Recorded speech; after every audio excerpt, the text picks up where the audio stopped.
आज का टॉपिक है मेथड्स ऑफ वीड कंट्रोल। जो खरपतवार आते हैं फील्ड के अंदर, उनका प्रबंधन या उनका जो रोकथाम अपन किस हिसाब से करते हैं, तो उसके बारे में आज अपन पढ़ेंगे। ठीक है, तो सबसे पहले इसका इंट्रोडक्शन है। For the designing any weed control program in a given area, one must know the nature and habitat of the weed in that area, how they are react to environmental changes and how do they respond to herbicide।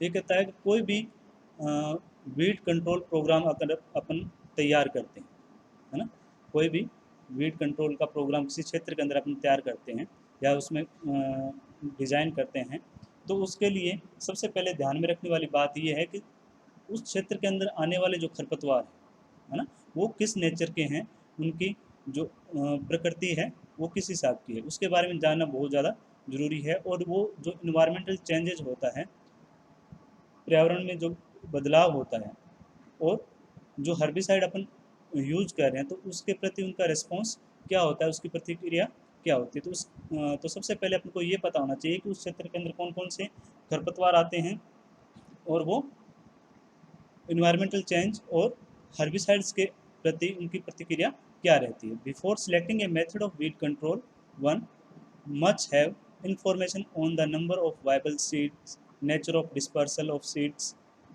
dormancy of seeds, longevity of buried seeds, and ability to survive under adverse conditions, lifespan of weed, soil textures, moisture, and in case of soil applied volatile herbicide, the herbicide will be successful only in sandy loam soil but not in clay soil.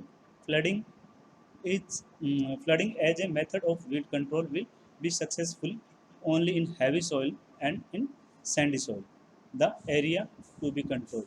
तो वो ये कह रहा है कि जो प्रकृति होती है, जो खरपतवारों की जो प्रकृति है ना, तो उसके अंदर जैसे उसने बताया है कि नंबर ऑफ वाइबल सीड्स, तो वहाँ पे जो वाइबल सीड है, जीवों की जो व्यवहार्यता है ना, तो वो कितनी है।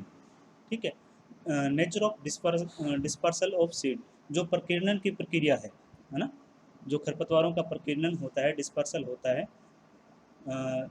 तो वो उसकी प्रकृति कैसे है। डोरमेंसी ऑफ सीड, वहाँ के जो खरपतवार हैं उनके बीजों की जो सुसुप्त अवस्था है या डोरमेंसी की प्रक्रिया प्रोसेस है, वो किस हिसाब से।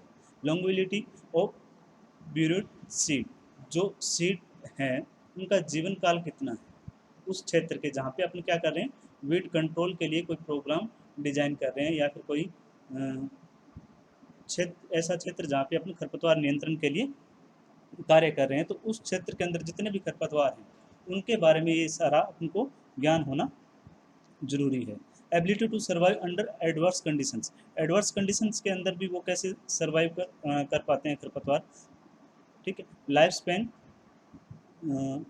Of the weed, soil textures, मृदा का की जो संरचना है उसके अंदर नमी, जैसे इसने कहा कि इन case of soil applied volatile herbicide, है ना, जो वाष्पशील शाकनाशी का प्रयोग करते हैं मृदा के अंदर, herbicide, the herbicide will be successfully only in Sandy loam soil. वो क्या, जो हर्बिसाइड यूज करते हैं तो वो ओनली किस में सक्सेसफुल है, sandy loam soil, not in clay soil, यानी चिकनी मृदा के अंदर वो प्रभावी नहीं होता। Flooding as a method of weed control, अभी अपन जो वीड कंट्रोल के मेथड्स पढ़ेंगे उसके अंदर मैकेनिकल के अंदर आएगा flooding method of weed control. तो फ्लडिंग के अंदर क्या है कि उस क्षेत्र के अंदर जल भर दिया जाता है, पानी भर दिया जाता है जहाँ पे जो खरपतवार होते हैं, तो वो जो ऑक्सीजन की कमी के कारण जो उसमें जितने भी खरपतवार होते हैं वो सारे क्या हो जाते हैं, नष्ट हो जाते हैं। Will be successful only in heavy soil, वो कहता है फ्लडिंग मेथड अगर आप वीड कंट्रोल का अपना रहे हो तो वो किसके अंदर ही सक्सेसफुल है, जो हैवी सॉइल्स के अंदर ही ज़्यादा सक्सेसफुल होता है। ठीक है, उसके बाद में बात करते हैं प्रिंसिपल्स ऑफ वीड कंट्रोल। जो खरपतवार नियंत्रण के जो सिद्धांत होते हैं, जो खरपतवार नियंत्रण का जो कार्य होता है वो किस किस सिद्धांत पे कार्य करता है, तो उसके अंदर ये तीन है: प्रिवेंशन, इरेडिकेशन एंड कंट्रोल।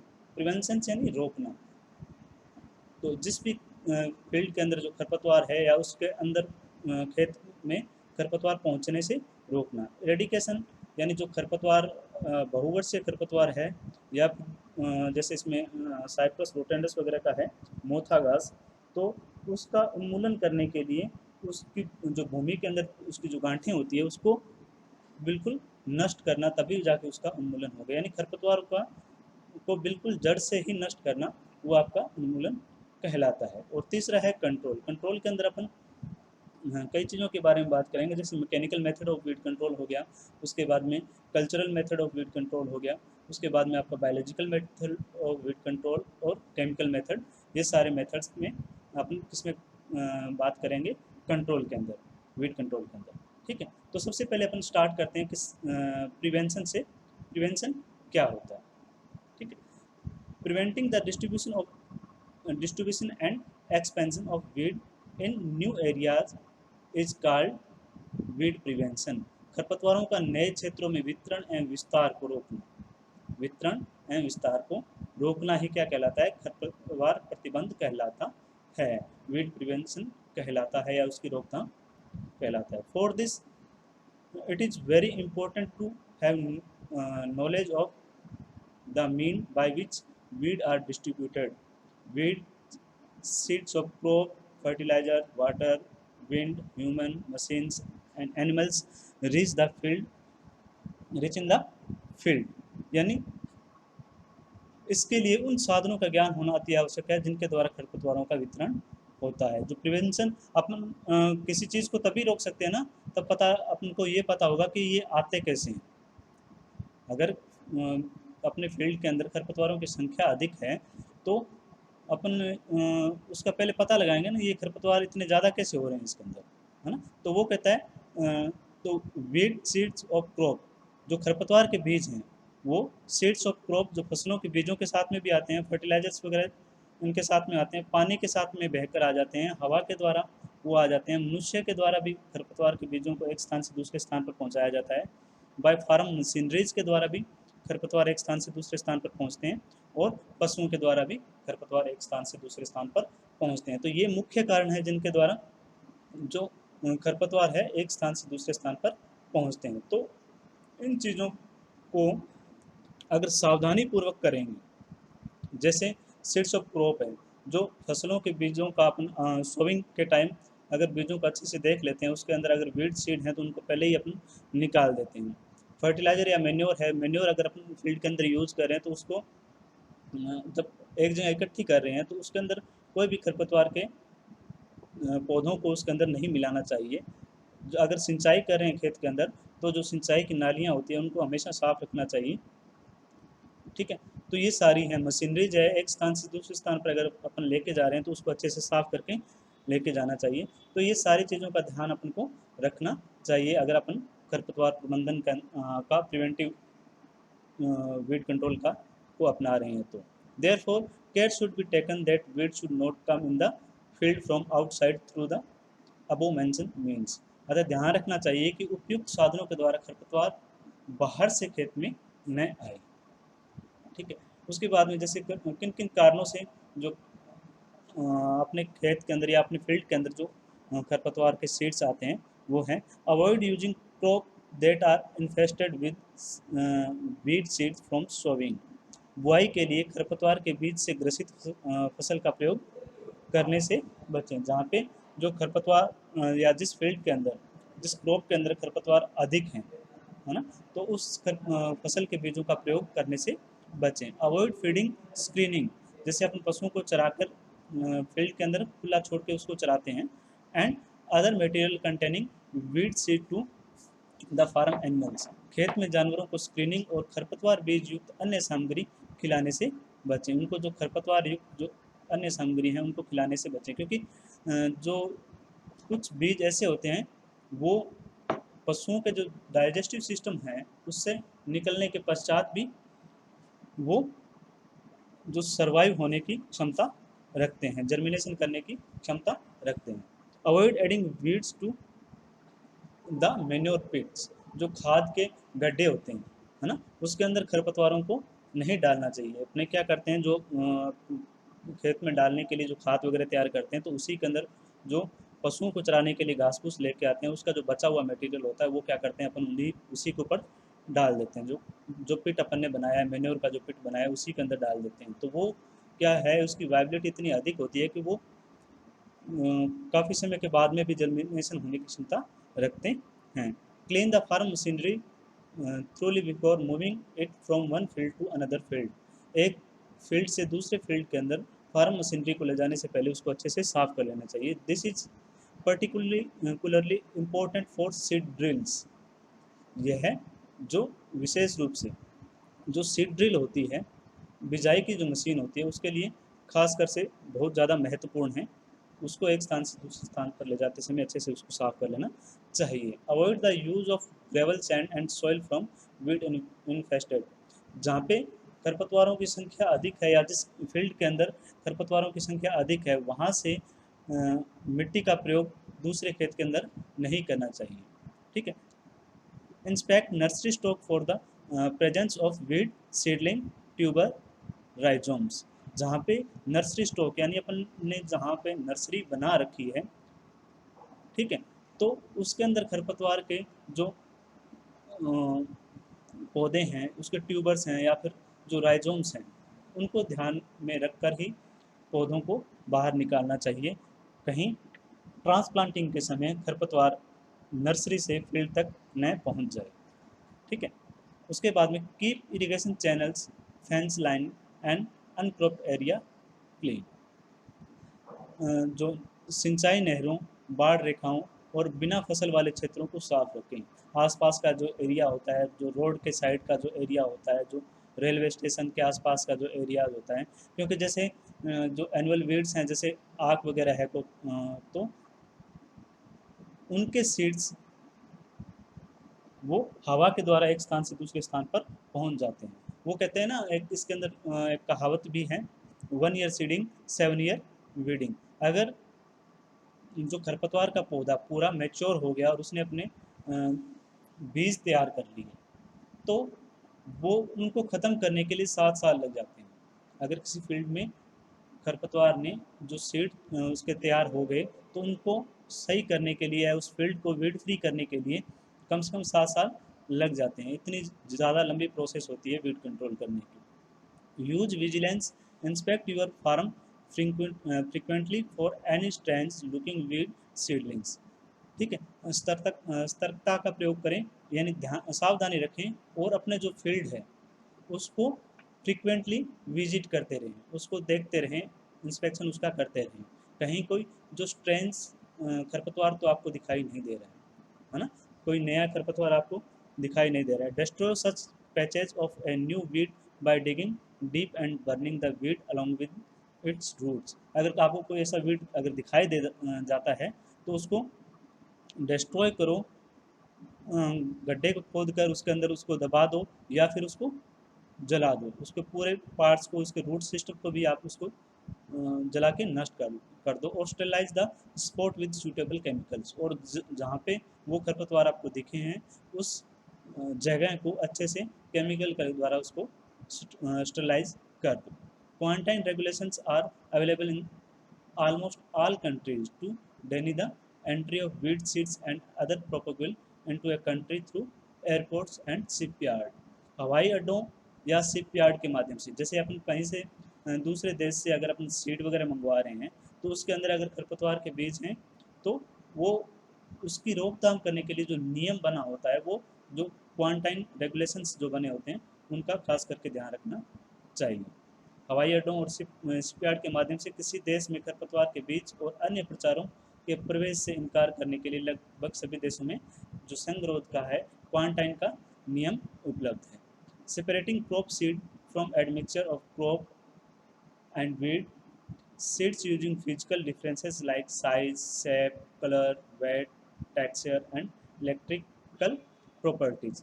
आकार, रंग, वजन, बनावट और विद्युत गुणों जैसे भौतिक अंतरों का प्रयोग करके बीजों को फसल और खरपतवार के बीजों के मिश्रण से अलग करना चाहिए। ठीक है। उसके बाद में प्रिवेंशन के बाद में दूसरा आ जाता है आपका eradication. It infers that a given weed species its seed and vegetative parts has been killed or completely removed from a given area, and that weed will not reappear unless reintroduced to the area.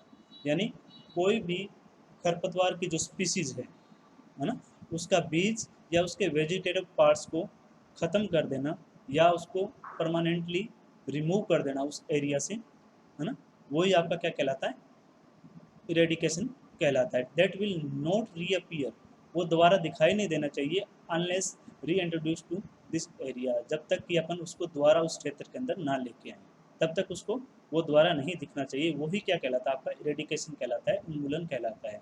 यानी उसके बीजों को और उसके जो vegetative parts होते हैं उनको नष्ट कर देना। Because of it is difficulty and high cost, eradication is usually attempted only in smaller areas such as few hectare or few thousand meter square or less।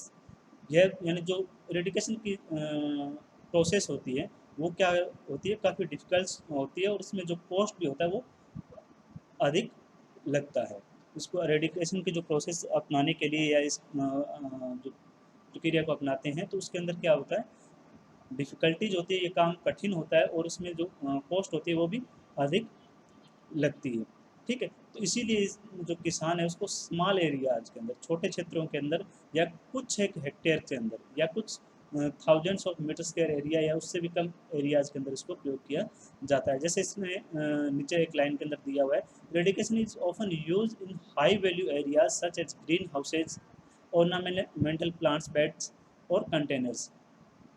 यानी इरेडिकेशन कहाँ पर जो हाई वैल्यू एरियाज होती हैं उसी के अंदर अपनाया जाता है, जिससे ग्रीन हाउसेज हो गए, है ना, उसके अंदर कोई खरपतवार परेशान ना करे, तो उसके लिए जितना ग्रीन हाउस का एरिया होता है उसी के अंदर से अपन इरेडिकेशन की प्रोसेस अपनाते हैं। उसके अंदर अगर आपको पेरेनियल वीड्स अगर कोई दिखते हैं तो उसके जो सीड है, वेजिटेटिव पार्ट्स हैं, उसको रिमूव कर देना चाहिए। ऑर्नामेंटल जो प्लांट बेड्स है या कंटेनर्स है वहाँ से खरपतवारों को हटाया जाता है। यानी बिल्कुल स्मॉलर एरियाज़ के लिए इरेडिकेशन का प्रयोग किया जाता है। अगर बड़े एरियाज़ के अंदर ये प्रोसेस अपनाते हैं तो उसके अंदर कॉस्ट बहुत ज़्यादा अधिक लगती है।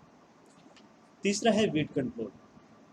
नेक्स्ट है weed control methods. Weed control methods के अंदर अपन बात करते हैं mechanical method of weed control, cultural method, cultural weed control, biological method of weed control और chemical method of weed control. ये चार मेथड हैं वीड कंट्रोल का जो कि वीड कंट्रोल के अंतर्गत आते हैं। तो इसमें अपन बात करते हैं, आज की क्लास के अंदर अपन सिर्फ mechanical method of weed control की बात करेंगे। ठीक है, तो स्टार्ट करते हैं mechanical method of weed control. सबसे पहला है टिलेज। मैकेनिकल के अंदर सबसे पहले टिलेज की प्रोसेस आती है। टिलेज के बारे में आपने अच्छे से पढ़ा होगा, टिलेज किसे कहते हैं, है ना, बुआई से पहले और बुआई के बाद में मृदा की जुताई करना, है ना, वही आपकी टिलेज प्रोसेस कहलाती है। इसके अंदर दो पार्ट्स होते हैं, प्राइमरी एंड सेकेंडरी टिलेज। तो ये कहता है कि tillage removes weed from the soil resulting in their death. जुताई से मिट्टी से खरपतवार निकल जाते हैं और उनकी मृत्यु हो जाती है। अगर अपन जो स्टेल सीड बेड की प्रोसेस अपन ने पढ़ी थी ना, तो स्टेल सीड बेड के अंदर क्या करते हैं कि उनको खरपतवार को जर्मिनेशन होने के लिए जो आवश्यक सुविधाएं होती है ना, जो सिचुएशंस होती हैं वो उनको प्रदान की जाती है। जब सारे खरपतवार एक साथ जर्मिनेट हो जाते हैं तो उसके बाद में टिलेज की प्रोसेस करके उसको नष्ट कर दिया जाता है। तो वो कहता है कि खरपतवार निकल जाते हैं जिससे उनकी मृत्यु हो जाती है। It may be weaken plant through injury of root and stem pruning, reducing their competitiveness or regenerative capacity। यह जड़ और तने की कटाई की चोट के माध्यम से पौधे को कमज़ोर कर सकता है, उनकी प्रतिस्पर्धात्मक पुनर्योजी क्षमता को कम कर सकता है। तो टिलेज की प्रोसेस अगर करते हैं तो ये खरपतवार जड़ से या तने से वो उनको नष्ट कर देते हैं। अगर पौधा नष्ट नहीं होता है तो वो इतना कमज़ोर हो जाता है कि वो दोबारा कंपटीशन करने के लायक नहीं रहता है। Tillage also buries weeds. Tillage operation included ploughing, discing, harrowing and leveling, which is used to promote the germination of wheat through soil turnover and exposure of wheat to sunlight, which can be destroyed effectively later. Tillage की जो tillage की process है जो खरपतवार को नष्ट तो करती है, साथ में जो टिलेज ऑपरेशंस है, जैसे इसके अंदर प्लोइंग करना, डिस्किंग करना, है ना, हैरो चलाना या लेवलिंग करना, तो वो क्या करते हैं, promote the germination of wheat through soil turnover. जो मिट्टी का पलटाव होता है, मिट्टी जब पलटती है तो वो उसके जो जर्मिनेशन को क्या करते हैं, प्रमोट करते हैं। ठीक है। Expose of seed to sunlight, और वो जो सीड हैं वो सूर्य की रोशनी के संपर्क में आ जाते हैं, which can be destroyed effectively later, जिसे बाद में अपन प्रभावी ढंग से नष्ट किया जा सकता है। या फिर वो सूर्य की तेज़ गर्मी के कारण, जैसे समर प्लोविंग करते हैं ना, समर प्लोविंग करके छोड़ते हैं तो उसमें कई खरपतवार के बीज या उसके जो वेजिटेटिव पार्ट्स होते हैं, है ना, तो वो तेज़ धूप के कारण ऑटोमेटिकली नष्ट हो जाते हैं। अगर नष्ट नहीं होते तो वो ऊपरी सतह पर आ जाते हैं और वहाँ पे वो जर्मिनेशन करते हैं, तो उसके बाद में अपन टिलेज की प्रोसेस अपनाकर उनको नष्ट कर सकते हैं। In case of perennial, both top and underground growth is injured and destroyed by tillage. जो बहुवर्षीय खरपतवार है, both top and underground growth, जो शीर्ष और भूमिगत दोनों विकास से जुताई से क्षतिग्रस्त और नष्ट हो जाते हैं। जो खरपतवार का अंडरग्राउंड यानी उसके जो रूट सिस्टम होता है उसके द्वारा, और टॉप जो वेजिटेटिव उसके जो बाहरी पार्ट्स हैं, वो दोनों क्या है, जुताई की प्रोसेस से क्या हो जाते हैं, नष्ट हो जाते हैं। ठीक है। तो ये टिलेज की है। Tillage practice is very useful in mechanical weed control methods. तो इसके अंदर आपको टिलेज की प्रोसेस करते हुए दिखाए दे रहे हैं। जैसे इसके अंदर स्टार्टिंग ऊपर की जो दो इमेजेज है, इसके अंदर तो अपन जो लैंड प्रिपरेशन करते हैं, खेत की तैयारी कर रहे हैं, उसके अंदर ये खरपतवार को नष्ट कर रहे हैं। और नीचे की दोनों इमेजेस के अंदर जो खड़ी फसल के अंदर अपन खरपतवार को कंट्रोल करते हैं टिलेज प्रैक्टिसेस के द्वारा, तो वो आपको शो किया गया है। दूसरा है होइंग, है ना, जो हैंड हो की सहायता से या कुदाल की सहायता से अपन खेतों से खरपतवार निकालते हैं, वो है। Hoe has been the most appropriate and widely used weeding tool for centuries। यानी यह जो वीडिंग टूल है ना, तो ये अपन बहुत पुराने समय से इसको इस्तेमाल कर रहे हैं खरपतवार नियंत्रण के लिए। It is it is however still a very useful implement to obtain result effectively and cheaply। हालांकि प्रभावी ढंग से और सस्ते में परिणाम प्राप्त करने के लिए है अभी तक एक बहुत ही उपयोगी और कार्यान्वयन प्रक्रिया है, होइंग की जो प्रक्रिया है। It supplement the cultivator in rows. Hoeing is a particularly more effective on annual and biennial as weed growth can be completely destroyed। यह कतार की फसलों में कृषक की पूर्ति करता है, यानी जो लाइन सोविंग होती है, जहाँ पे अपन फसलों की जो सोविंग है लाइन के अंदर करते हैं, है ना, उसके अंदर खरपतवार को निकालने के लिए यह बहुत ही प्रभावी तरीका है। निराई विशेष रूप से वार्षिक और द्विवर्षीय पर अधिक प्रभावी है, क्योंकि यह खरपतवार की वृद्धि पूरी तरह से नष्ट हो जाती है। जो एनुअल और बाइनियल जो क्रॉप्स होती है उनमें यह खरपतवार को नष्ट करता है। In case of perennial, it destroyed the top growth with little effect on underground plant parts resulting in regrowth. आवाज आ रही है ना सभी को? Yatish,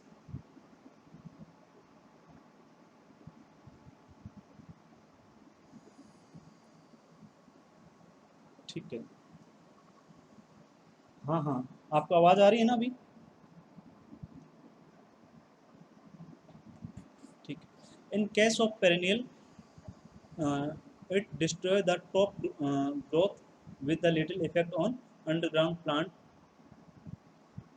parts resulting in regrowth। बारहमासी या जो पेरेनियल बहुवर्ष से जो खरपतवार के मामले में इनसे भूमिगत पौधों के हिस्सों पर बहुत कम प्रभाव के साथ शीर्ष विकास को नष्ट कर दिया जाता है, जिसके परिणाम स्वरूप पुनः विकास हुआ।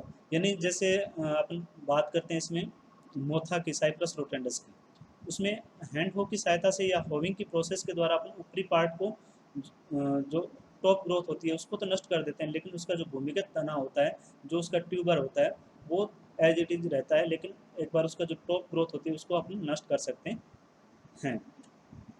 ठीक है, जैसे होविंग की प्रोसेस ये कर रहा है। ठीक है, उसके बाद में हैंड वीडिंग। हैंड वीडिंग का तो पता ही है, छोटे क्षेत्रों के अंदर ये ज़्यादातर अपनाया जाता है, जहाँ पे कम एरिया के अंदर अपन खरपतवार नियंत्रित करने के लिए हैंड वीडिंग का प्रयोग करते हैं, हाथों से खरपतवारों को निकालते हैं। It is done by physical removal और pulling out the weed by hand और removal by implements called khurpi which resemble sicles. यह शारीरिक रूप से हटाने या हाथ से खरपतवार को बाहर निकालने या खुरपी नामक उपकरण के द्वारा हटाने के द्वारा किया जाता है, जो द्रांति के जैसे दिखता है। जिसने उसने जो खुरपी की शेप है वो द्रांति के हिसाब से उसने दिखाई है। It is probably the oldest method of controlling weed and it is still a practical and efficient method of eliminating weeds in crop and non-crop lands। यह संबंधित खरपतवारों को नियंत्रित करने का सबसे पुराना तरीका है। खुरपी के साथ सहायता से या हाथ के सहायता से अपन खरपतवारों को खेत से निकालते हैं, तो ये सबसे क्या है, पुराना तरीका है। यह अभी भी फसली और गैर फसली भूमि में खरपतवारों को नष्ट करने के लिए व्यवहारिक और कुशल तरीका माना जाता है। जो हैंड वीडिंग की जो प्रोसेस है वो अभी भी अपन यूज करते हैं, लेकिन बड़े क्षेत्रों के अंदर न करके उसको छोटे क्षेत्रों के अंदर अधिक अपनाया जाता है। It is very effective against annual biennial and control only upper portion of perennial weeds. यह जो एनुअल जो खरपतवार हैं, बाइनियल जो खरपतवार हैं, और जो पेरेनियल वीड्स हैं उसका क्या है, टॉप पोर्शन का है ना, ऊपरी सतह से खरपतवार को नष्ट करता है, लेकिन जो अंडरग्राउंड जो पार्ट्स होते हैं उसको यह नष्ट नहीं कर पाता। ठीक है, जैसे हैंड होइंग का इसने बताया है, हाथों के द्वारा वीड को रिमूव कर। उसके बाद में digging. Digging is very useful in case of perennial weed to remove the underground propagating getting parts of weed from the deeper layer of the soil.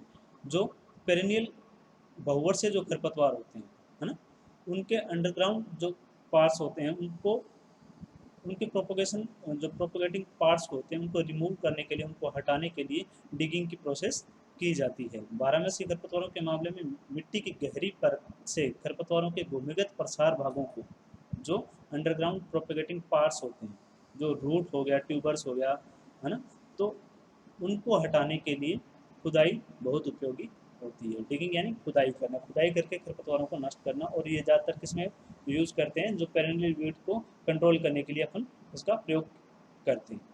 उसके बाद में sickling and moving. Sickling is also done by hand with the help of sickle to remove the top growth of wheat to prevent such seed production and to stop the underground parts। बीज उत्पादन को रोकने के लिए है ना, sicles यानी क्रांति की सहायता से है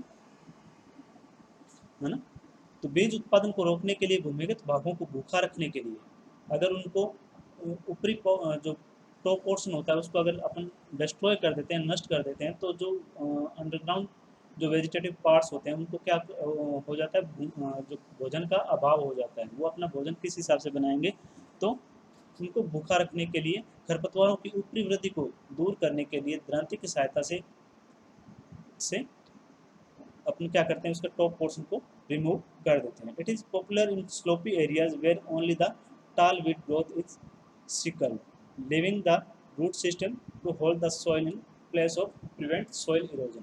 तो ये जो स्लोपी एरियाज होती है, ढलान वाले जो क्षेत्र होते हैं, उसके अंदर ये सबसे ज़्यादा अपनाया जाता है, क्योंकि वहाँ पे जो सिकल्स की सहायता से, द्रांति की सहायता से अपन जो टॉप पोर्शन होता है, या जो टाल वीड जो होते हैं, जो खरपतवार होते हैं, उनके जो टॉप पोर्शन को अपन हटा देते हैं, लेकिन उनके जो रूट सिस्टम होता है वो क्या करता है, उसको सॉइल को होल्ड करके रखता है, उसको बांधे रखता है, जिससे अपन जो सॉइल इरोजन होता है, मृदा का कटाव होता है, उससे अपन को बचाए रखती है।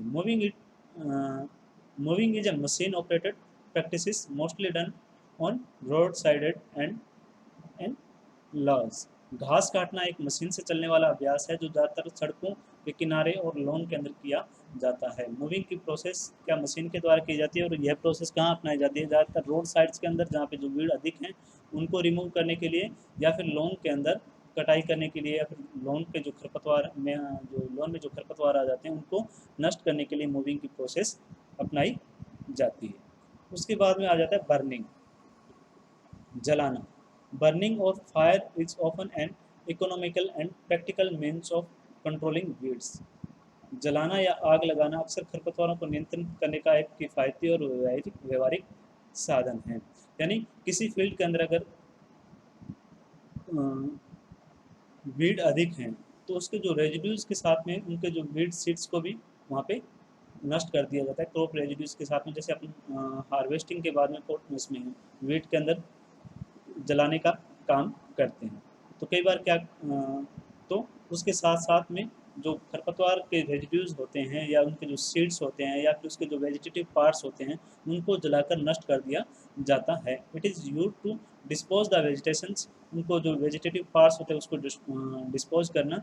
Destroy dry tops of weed, जो dry tops of weed that have matured.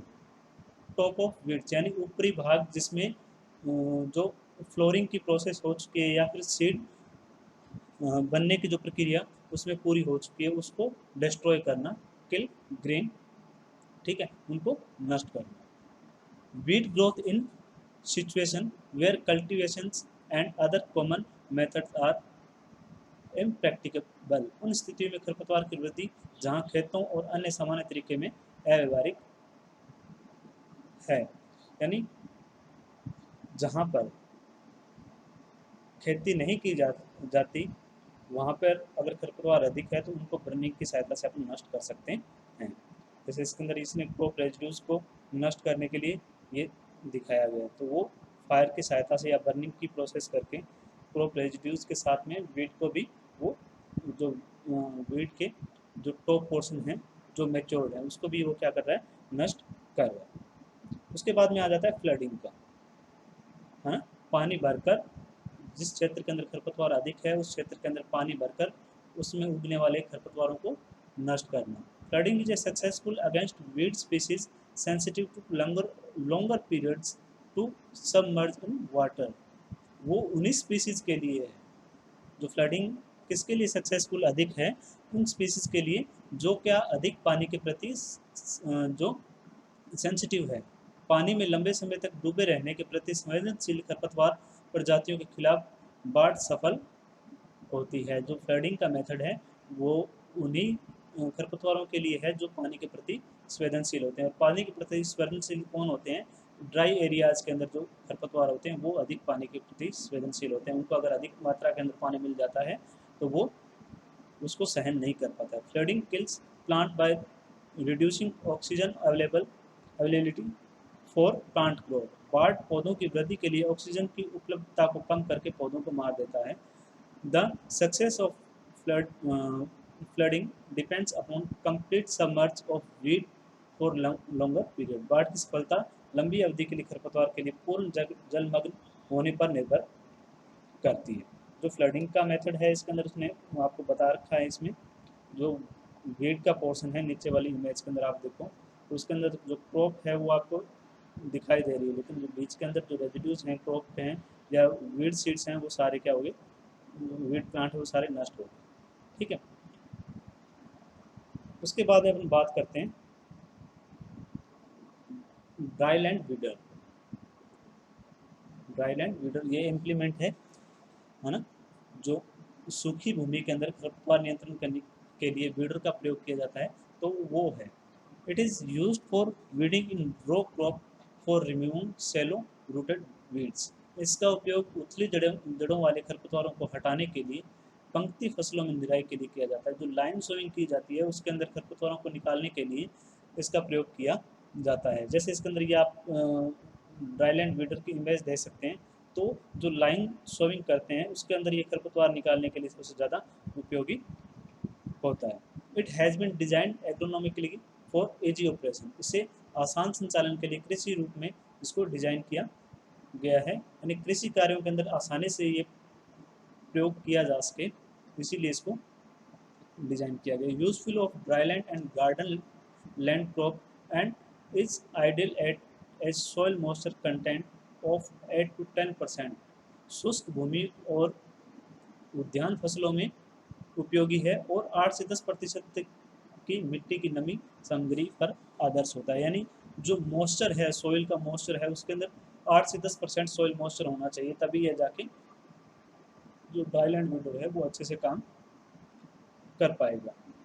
At the extreme end of the arm 120 mm diameter star wheel is fixed. अगर उसको बनाने की संरचना अगर इसको देखें तो भुजा के अंतिम सिरे पर 120 mm व्यास वाला तार का एक पहिया लगा हुआ होता है। A cutting blade is fitted to the arm 200 mm to the back of the star wheel. The star wheel facilitated easy movement of the tool. Star wheel के पीछे 200 मिलीमीटर हाथ में एक काटने वाला ब्लेड है ना, उसके बाद में जो कटिंग ब्लेड उसके अंदर लगाया जाता है स्टार व्हील को आसानी से आवाजाही को सुविधा प्रदान करने के लिए। यानी आगे एक व्हील लगा होता है और उसके पीछे जो एक कटिंग ब्लेड है ना, इसके पीछे क्या है, कटिंग ब्लेड लगा होता है जिसकी सहायता से वो क्या करता है, खरपतवारों को निकालता है। The operating width of the blade is 120 mm, ideal to remove shallow rooted weeds. Blade को ऑपरेटिंग चौड़ाई 120 मिलीमीटर होती है, उतले जड़ वाले खरपतवारों को हटाने के लिए एक आदर्श है। यानी जिनकी जड़ें ऊपर होती है उन खरपतवारों को हटाने के लिए यह बहुत ही अच्छा इम्प्लीमेंट है। ठीक है, उसके बाद में पावर रोटरी वीडर अपना कॉलेज के अंदर जो पावर टिलर लेके आए हैं उसको तो आपने देखा ही होगा ना। For the mechanical control of weed and crop such as sugar cane, tapioca, cotton, tomato and pulses whose row spacing is more than 45 centimetre.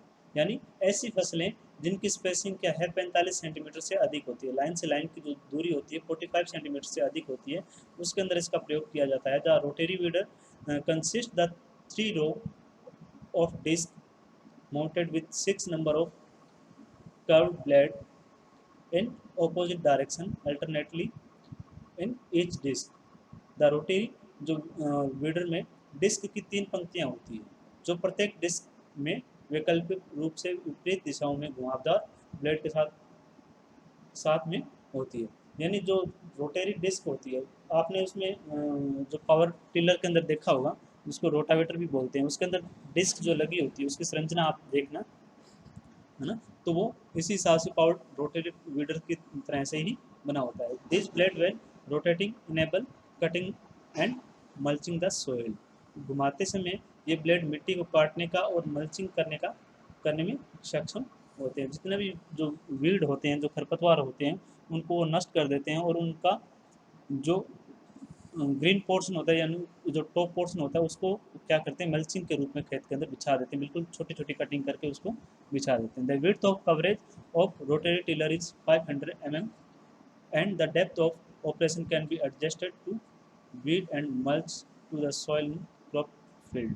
Rotary tiller को कवरेज की चौड़ाई 500 mm है और ऑपरेशन की गहराई को फसल क्षेत्र में मिट्टी को खरपतवार और गीली घास में समायोजित किया जा सकता है। जैसे इसमें पावर टिलर का इसमें जो रोटरी वीडर है वो आपको शो किया है, इस हिसाब से ये काम करता है फील्ड के अंदर। ठीक है, फील्ड के अंदर भी ये काम करता है और इसके अंदर ये इसने 6 डिस्क बताई है, 6 डिस्क बताई है, जैसे एक ये 3 इस साइड में 3 इस साइड में दोनों, और वो क्या है अल्टरनेटली एक दूसरे के विपरीत दिशा के अंदर होती है।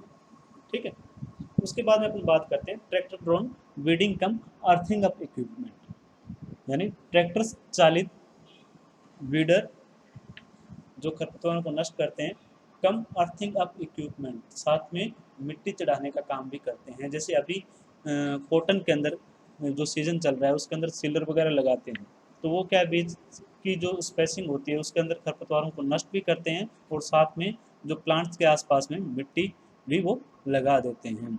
For the weeding and interculture operation in between the row crop is a single pass, एक ही पास में पंक्ति फसलों के बीच में निराई और अंतर सांस्कृतिक कार्यों के लिए इसका प्रयोग किया जाता है। And intercultivator come earthing up equipment was developed and fitted to a standard tractor drawn reagers। एक इंटरकल्टिवेटर सह अर्थिंग अप उपकरण विकसित किया गया है और एक मानक ट्रैक्टर ड्रा रीजर में फिट किया जाता है। एक जो ट्रैक्टर से चालित होने वाला जो एक रीजर है उसके अंदर इनको फिट किया जाता है। 3 number of sweep type blade are affixed to the ridger frame for accomplish the weeding operation in between standing rows of crops। फसलों की खड़ी पंक्तियों के बीच में निराई कार्य को पूरा करने के लिए 3 प्रकार के स्वीप प्रकार के ब्लेड को रेजर के अंदर, रेजर जो फ्रेम होता है उसके अंदर चिपका दिया जाता है। 3 razor bottom top fitted behind the sweep blade work on loosen soil mass and aid in earthing up by forming ridges and furrow। weeding efficiency is 61%। जो weeding efficiency होती है इसमें वो कितनी है, 61% के आसपास होते हैं। निराई की जो दक्षता होती है इसमें 61% के आसपास होती है। ये ट्रैक्टर ड्रोन वीडिंग कम अर्थिंग अप इक्विपमेंट जो आपको डायग्राम के अंदर शो हो रहा है। ठीक है, तो आज की क्लास के अंदर इतना ही। मैकेनिकल मेथड आपका कंप्लीट हो गया, उसके बाद में कल्चरल मेथड, बायोलॉजिकल मेथड और केमिकल मेथड को अपन अगली क्लास के अंदर बात करेंगे। आज के लिए इतना ही।